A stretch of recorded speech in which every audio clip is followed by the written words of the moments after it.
इमरान खान साहब का पैगाम यही है कि ना मैंने कोई जुर्म किया है, I am a true patriot, ना मैंने पाकिस्तान के नेशनल इंटरेस्ट के ख़िलाफ़ कभी कोई एक्शन लिया है, ना सोच सकता हूँ। और ये ऑफिशियल सीक्रेट था ही नहीं, ये पाकिस्तान के अंदरूनी मामलात के साथ मुदाखलत थी, ये पाकिस्तान की पॉलिटिक्स के साथ मुदाखलत थी, ये इमरान खान साहब को सियासत से बाहर निकालने के लिए एक पैगाम था, फॉरेन इंटरफेरेंस थी, जिसे ऑफिशियली डीमार्च किया जाता है। शहबाज शरीफ साहब की गवर्नमेंट आती है और वो साइफ़र के ऊपर 169 डेज़ रहते हैं, साइफ़र भी उनके पास रहता है। शहबाज शरीफ साहब को ना तो इस मुकदमे में शामिल तफ्तीश किया जाता है, ना उनको मुल्ज़िम रखा जाता है, ना गवाह रखा जाता है, क्लीन चिट। सो एक चीज़, एक डॉक्यूमेंट दो लोगों के पास रही, एक के पास 33 दिन और वो 70 दिन से अंदर है, और एक के पास 170 दिन साइफ़र रहता है और उसको किसी भी दिन FIA ना तलब करती है, ना नोटिस करती है, ना अदालत तलब करती है। सो वंस अगेन मैं यही कहूँगा, इमरान खान साहब की आज ज़मानत डिसमिस होना और इमरान खान साहब की क्वॉशिंग ऑफ FIR पे रिट पिटिशन खारिज होना, हम बिल्कुल हैरान नहीं हैं, बिल्कुल हैरान नहीं हैं, मगर तमाम तवक्कुआत, तमाम उम्मीदें, तमाम expectations supreme court of Pakistan से हैं। देखें, आज की प्रोसीडिंग से पहले सबसे पहले तो मैं कुछ कहना चाहूँगा कि इस्लामाबाद हाई कोर्ट की जानिब से आज तकरीबन 11 दिन के इंतज़ार के बाद आज दो फैसले आए। इमरान खान साहब की क्वॉशिंग ऑफ FIR की दरख्वास्त मुस्तरद कर दी गई। इमरान खान साहब की जानिब से पोस्ट अरेस्ट बेल एप्लीकेशन जो फाइल थी उसको भी आज डिसमिस कर दिया गया। तो सबसे पहले तो इस पर हमें बहुत हैरत है कि ये केस ना तो ये ज़मानत मुस्तरद होनी चाहिए थी, ये बेल का केस था और ये FIR सिरे से बनती नहीं है, ना इसका इतलाक़ होता है। मगर अब तमाम चीज़ें आप देख रही हैं कि तैयार हो रही हैं सुप्रीम कोर्ट ऑफ पाकिस्तान के लिए। आने वाले दिनों में ये तमाम issues, the way this trial is proceeding, fair trial को कॉम्प्रोमाइज़ किया जा रहा है, डिफेक्टिव चार्ज फ्रेम किया जा रहा है, सबूत नहीं दिए जा रहे, एविडेंस नहीं दिया जा रहा और एक्सेलरेटर पर पैर रखा हुआ है। और साथ ही साथ में जो लगातार कंसेक्यूटिव ज़्यादतियाँ हो रही हैं और बनती हुई रिलीफ जो डिनाई हो रही है, सिर्फ इमरान खान साहब की डिटेंशन को और उनकी गिरफ्तारी को लंबा करने के लिए ये एक बहाने ढूंढे जा रहे हैं और ये कुछ नहीं है। सो ज़मानत की दरख्वास्त और ज़मानत पर बहस 10 घंटे चीफ जस्टिस साहब ने दरख्वास्त पर बहस दलाइल सुने। 10 घंटे दलाइल नहीं सुने जाते ज़मानत के ऊपर, और अगर सुने जाते हैं तो उसी वक्त फ़ैसला दिया जाता है। 10 घंटे सुनने के बाद 10 दिन इंतज़ार नहीं किया जाता कि उसके ऊपर फ़ैसला दिया जाए, और फ़ैसला भी मुस्तरद का फ़ैसला था तो उसी वक्त दिया जाता, ये 11 दिन की ताख़ीर ना डाली जाती। सो छोटी छोटी बातों पे ये पूरे का पूरा ट्रायल एक मजाक बन चुका है। इस कोर्ट में भी मजाक बना हुआ है जहां हम इस वक्त खड़े में, और इस्लामाबाद हाई कोर्ट में भी एक एक हफ़्ते की तारीखें डाली गई। एक एक हफ़्ते के बाद ऐसी ग्राउंड्स पर एडजर्न होता रहा ये मामला कि ज़मानत की एप्लीकेशन 10 घंटे उस पर बहस नहीं होती, ना ही उसके ऊपर 4 दिन बहस होती है, और अगर हुई है तो उसके बाद फ़ैसला क्या आया वो भी आपके सामने है। अब बात ये है कि आज का जो केस है, इमरान खान साहब का मौक़िफ़ आपके सामने मैं ज़रूर रखना चाहूँगा जो अभी उनसे बात हुई।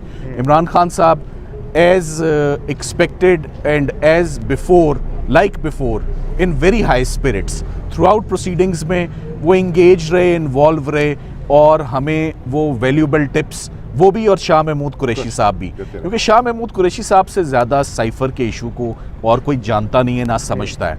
वो पाकिस्तान के एक मंजे हुए, dignified, honourable, seasoned, experienced foreign minister रहे हैं। उन जैसे वो जुमले बोलते हैं, जिस एहतियात से वो काम करते हैं, मैंने शायद ही कभी किसी को इतनी एहतियात से काम करते हुए देखा हो। आज वो भी बहुत खफा थे और जज साहब को उन्होंने अपना गिला दिया कि मुझे वकला से मुलाकात ही नहीं करने दी जा रही, मुझे एक्सप्लेन ही नहीं करने दिया जा रहा कि ये इतना टेक्निकल ट्रायल, इतने इंट्रिकेट इश्यूज जिसके अंदर हैं, मैं अपनी लीगल टीम को इस पर ब्रीफ करूं। इमरान खान साहब के हवाले से ये बताना चाहूँगा कि इमरान खान साहब ने आज साइफ़र के इशू पर यह पैगाम दिया है कि साइफ़र का इशू नेशनल सिक्योरिटी कमेटी के आगे जब रखा गया और ऑफिशियली डीक्लासिफाई हुआ, तो फिर ये ऑफिशियल सीक्रेट कैसे रह गया? ये कभी भी ऑफिशियल सीक्रेट एक्ट के दायरे में आता नहीं। आज तक पाकिस्तान में किसी भी प्राइम मिनिस्टर या फॉरेन मिनिस्टर की इस तरह की प्रोसिक्यूशन नहीं हुई है। केस ऑफ फर्स्ट इम्प्रेशन है और इसकी गलत इंटरप्रिटेशन की जा रही है, गलत तशरीह की जा रही है हर सेक्शन की। आपने कभी सुना कि एक केस साबित करने चली है सरकार और ये कहे कि हम सबूत नहीं देंगे, हम एविडेंस नहीं देंगे, हम साइफर नहीं देंगे, हम साइफर का मैनुअल नहीं देंगे, साइफर का पूरा कानून नहीं देंगे? चार्ज में 8 मरतबा साइफर का जिक्र हुआ। Honourable supreme court of Pakistan का आज फैसला रखा 2023 का। ऑनरेबल मंसूर अली शाह साहब और आयशा मलिक साहिबा का वो फैसला है, साथ में मियां जस्टिस मंदोखेल साहब का फैसला है कि आप प्रोसिक्यूशन को कंपेल कर सकते हैं सेक्शन 94 सीआरपीसी के अंदर कि कोई डॉक्यूमेंट वो खुद से नहीं देना चाह रही तो कोर्ट दिलवाए। ये मुल्जिम का हक होता है कि उसके साथ पास वो मेन सबूत हो, वो मेन इल्ज़ाम हो जिसके इर्द गिर्द पूरा केस घूम रहा है। तो जब वही नहीं देना तो फिर ये केस किस बात का, ये ट्रायल किस बात की?